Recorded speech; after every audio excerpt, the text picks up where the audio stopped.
نضغط شيفت ونيجي على محور الواي، نفضل ضاغطين على الشيفت ونعمل دراج كده. ايه اللي حصل بقى؟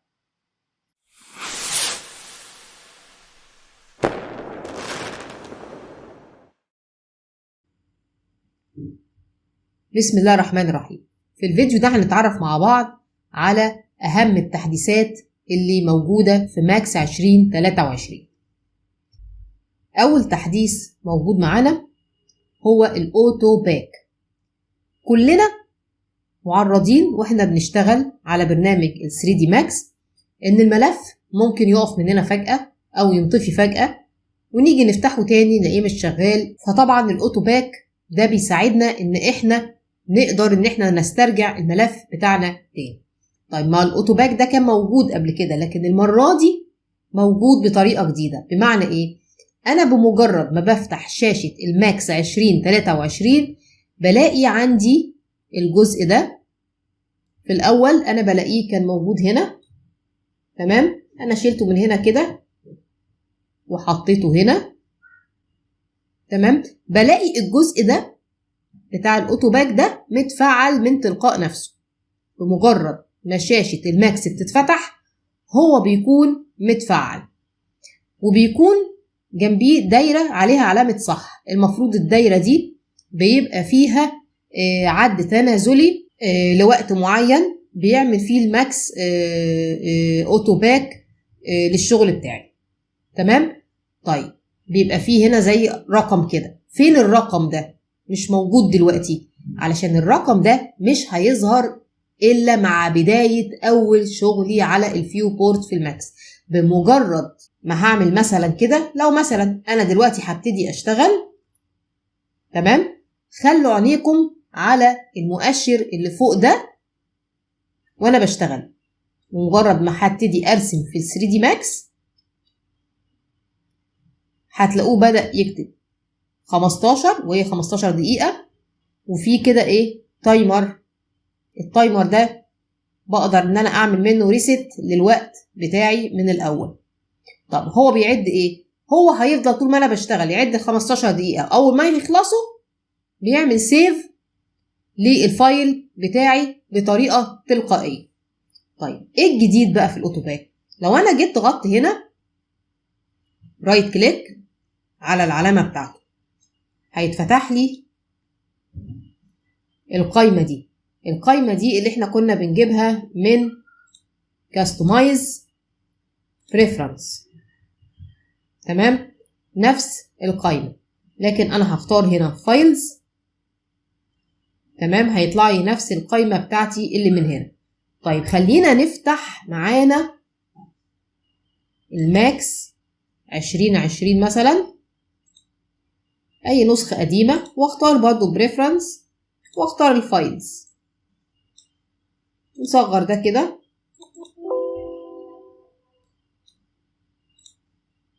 طب نصغر ده الأول،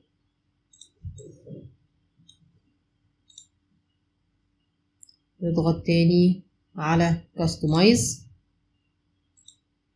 وبريفرنس ونشوف ده جنب ده ونقارن. ده ماكس اللي على الشمال ده ماكس 2020 واللي على اليمين ماكس 2023. لو بصينا عند الجزء الخاص بالاوتو باك، تمام، وقارناه بالجزء ده هنلاقي ان هنا كان عندي بس ان انا ممكن افعله من جهه الانيبل واكتب النمبر اوف اوتو باك فايلز، يعمل اوتو باك كام فايلز، والمينت بتاعته كل قد ايه بيعمل اوتو باك، والاوتو باك فايل نيم، بس كده. طيب في ماكس 2023 كل اللي موجود عندي هنا هلاقيه موجود عندي برضو هنا، ما عدا عندي جزء جديد. ايه هو؟ زمان كان ملفات الاوتو باك بتطلع اسمها اوتو باك 1 او اوتو باك 001 اوتو باك 002، تمام؟ هنا لو عملت تشيك على prevent scene name بيظهر ملف الاوتو باك باسم الفايل بتاعي، تمام؟ بيجي اسم الفايل. لو انا مثلا مسميه الفايل مثلا باسم منى، هيظهر مثلا الاوتو باك اسم منى اوتو باك 01. تمام. فدي بنعمل عليها تشيك لمجرد ان الفايل بتاعي يظهر بنفس الاسم. في كمان عندي اختيار جديد اسمه compress on auto pack. الاختيار ده بيفيدني في ايه؟ ان هو بيعمل لي ضغط للنسخ الاحتياطي ده. تمام. وبالطريقة دي بيتم حفظ الملف بشكل اسرع. هنا عندي برضو تحت اختيار جديد اسمه display count value. من خلال الاختيار ده نقدر نحدد إذا كنا عايزين إن احنا نعرض المؤقت بتاعنا اللي هو ده ولا لأ. بس كده. إذا دي أول حاجة جديدة في ماكس 2023. تاني أهم تحديثات ماكس 2023 هي سمارت اكسترود. لو أنا عندي بوكس، تمام، حوله editable poly وادخل على الايدجز دي ودي، اعمل بينها مثلا كده ايه كونكت بخطين،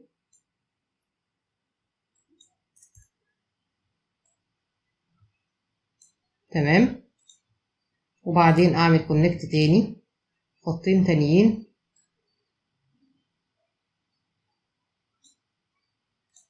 بالطريقة دي. لو انا اخترت البوليجون ده علشان كنت اعمل له اكسترود، كان عندي حاجة من الاتنين، اما اني اختار من البارامترز هنا الاكسترود، تمام، واديها القيمة اللي انا عايزاها هنا، او اني اختار عن طريق رايت كليك والاكسترود برضو من هنا ونحط برضو القيمة اللي احنا عايزاها. طيب في ماكس 2023 انا اقدر دلوقتي بعد ما اختار البوليجون اني اعمل اكسترود عن طريق الشيفت. افعل الاول محاور الحركة واضغط شيفت باستمرار، وعن طريق ان انا اعمل كده انا كده عملت اكسترود، واقدر عن طريق هنا ان انا احدد القيمة اللي انا عايزاها. تمام. يعني انا ممكن اكتب ناقص 0.2 مثلا. تمام.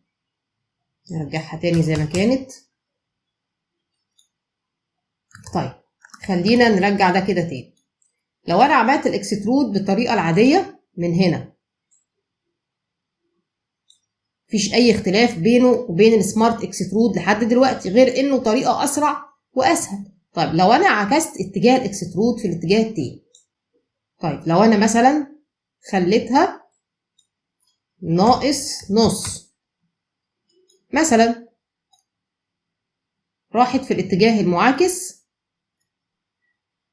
تمام، وطلعت بالشكل ده. طيب خلينا نلغيها. لو انا حبيت احرك البوليجون ده في الاتجاه المعاكس بالطريقة الجديدة وانا دايسة الشيفت، ايه اللي هيحصل؟ نكبر بقى الصورة كده عشان نشوف. نضغط شيفت ونيجي على محور الواي، نفضل ضاغطين على الشيفت ونعمل دراج كده. ايه اللي حصل بقى؟ في اختلاف تماما بين الاكسترود في الاصدارات القديمة والاكسترود دلوقتي في ماكس 2023. اللي حصل حاجة كده شبه ان انا طرحت الجزء ده بالكامل من البوكس كله. تمام. طب ده هيفيدني بايه؟ ده هيفيدني باني لو انا عامله مثلا بروجكت اكستيريور او انتيريور، لو انا عندي حوائط وفيها فتحات، انا اقدر من خلال الحركه دي ان انا احدد الفتحه بتاعتي زي ما عملت كده هنا كده بالظبط، واقدر ان انا اخلص كل الفتحات بتاعتي بالطريقه دي. تمام. كنا في الاول بنستخدم طريقه تانية برضو كويسه، كنا استخدمناها في الورك شوب بتاعتنا، ان احنا بنختار البوليجون من الناحيه دي وبنختاره كمان من الناحيه التانية، وكنا بنعمل بريدج. فدي وفرت علينا الخطوات ان احنا بنختار بوليجون واحد، وبمجرد ان انا اضغط شيفت وعن طريق دراج بالماوس في الاتجاه اللي انا عايزاه بتتلغى تماما، وبتطرح الجزء ده كله من الاوبجكت بتاعي. تمام. طيب السمارت اكسترود كمان بيتيح لي حاجه جميله قوي. لو انا مثلا مسكت ده كده وعملت له مثلا انست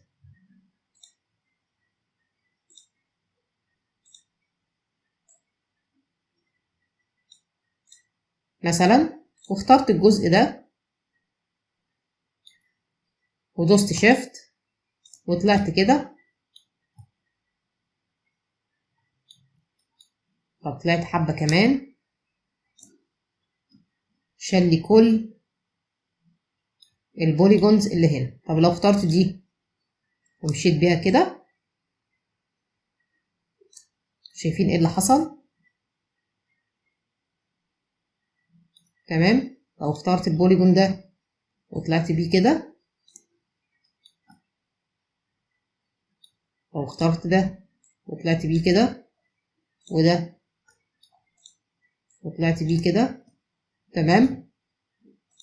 ناخد دول مثلا. طب ده هيفيدني بايه؟ ده اللي انا بعمله ده هيفيدني بايه؟ لو انا شلت دول خالص كده،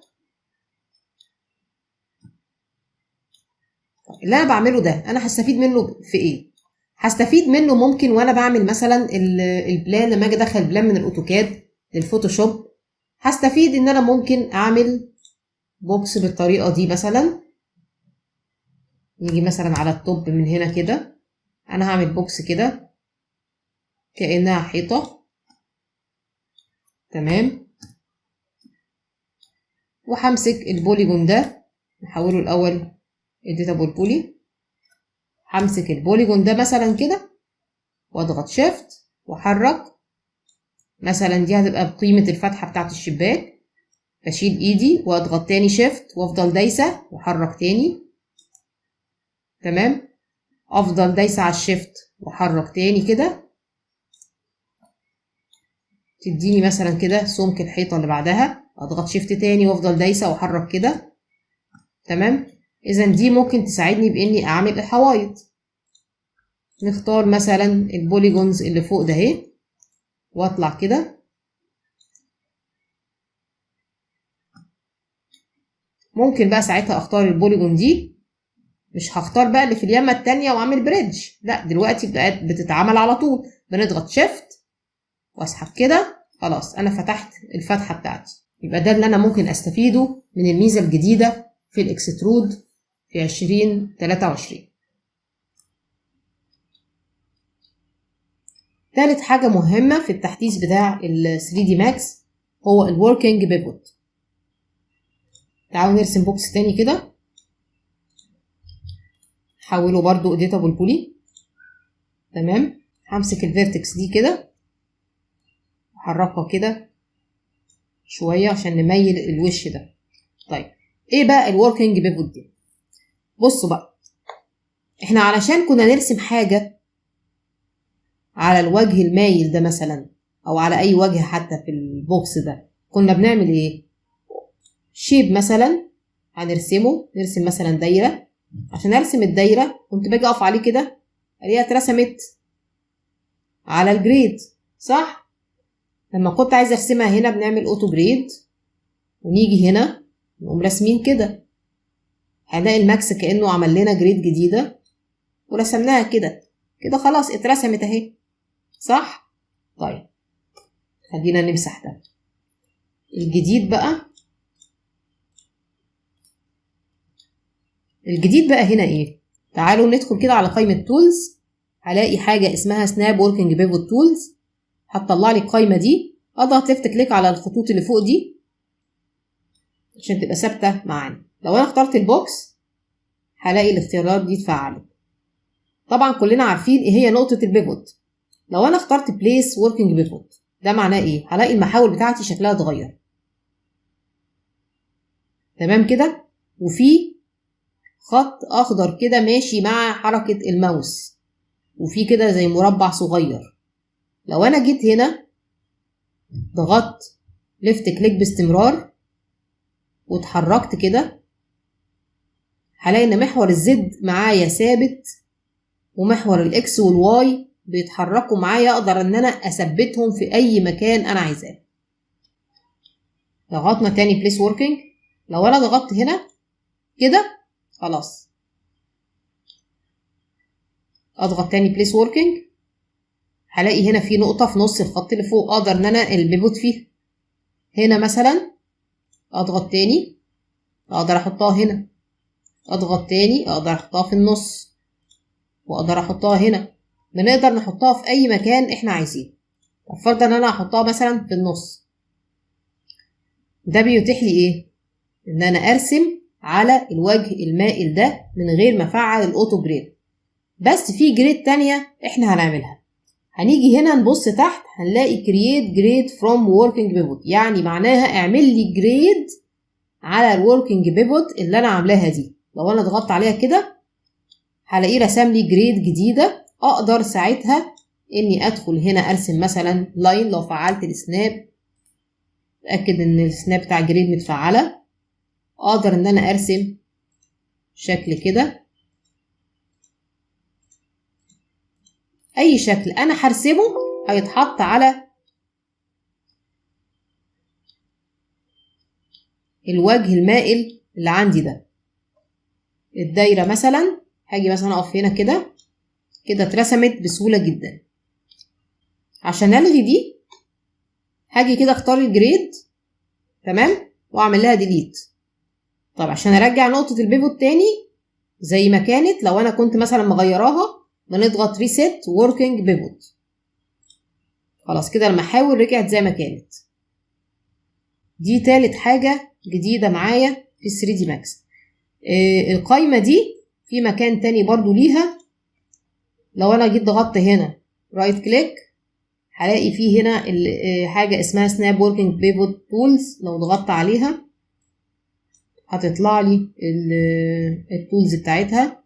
دي اهي البليس وركينج، ودي بتاعت الجريد، ودي الريست. تمام، نفس الاختيارات اللي كانت موجودة، وممكن ساعتها نجيبها كده نحطها هنا. رابع حاجة معايا في ماكس 2023 حاجة جديدة ظهرت في الإديتابل بولي في الإعدادات بتاعته. هلاقي إن في حاجة هنا ظهرت اسمها باك فيس وأوكلودد. تمام، شرط عشان يكونوا متفعلين لازم أكون مختارة حاجة من هنا. تمام، إما ده أو ده أو ده. أنا هختار مثلا البوليجون ونشوف إيه هي الباك فيس والأوكلودد دي. الأوكلودد ده بيخليني لما أجي أعمل سيلكت على أي بوليجونز موجودة هنا بيعمل سيلكت على البوليجونز اللي في المشهد بتاعي الخاص بالفيو بورت اللي أنا مختاراه. بمعنى إيه؟ يعني لو أنا دخلت مثلا على الفرونت، تمام، حبيت ان انا اعمل سيلكت على الجزء اللي على اليمين ده. انا لسه ما فعلتش الاوكلود ده اهو. لما باجي اعمل سيلكت بيحصل ايه؟ بيعمل سيلكت على كل حاجه الماوس تعدي عليها. تمام، طيب ده الطبيعي اللي بيحصل في اي اصدار للماكس. طب لو انا فعلت الاوكلودد قبل ما اعمل السيلكت وعملت سيلكت كده وجيت بصيت كده، لقينا ايه؟ الاوكلودد عمل سيلكت على كل الحاجات اللي ظاهرالي في الفرونت بس. تمام، طيب لو انا دخلت على الرايت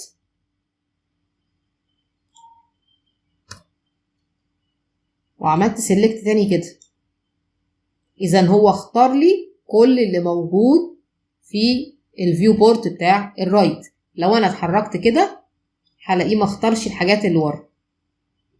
اي حاجه مش ظاهرالي في المشهد بتاع الرايت مش هيختارها.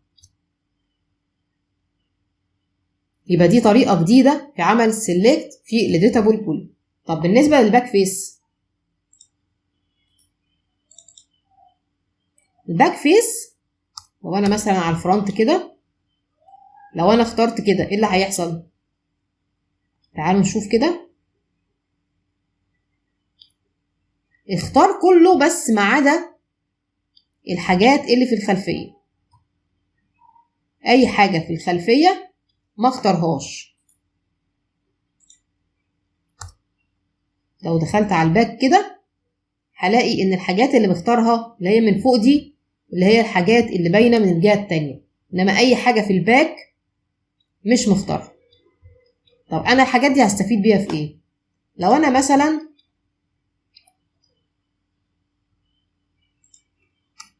اخترت ده كله كده تمام، وجيت عملت ديتاتش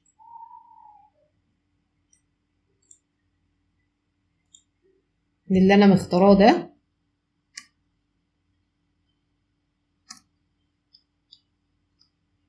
ده هيفيدني بايه؟ اقدر من خلال الفكرة دي ان انا ادي مثلا ماتيريال للجزء ده مختلفة عن الجزء التاني، والجزء اللي انا عملت له ديتاتش اقدر اديله ماتيريال تانية خالص. دي كده تعتبر من اهم التحديثات اللي نزلت في ماكس 2023.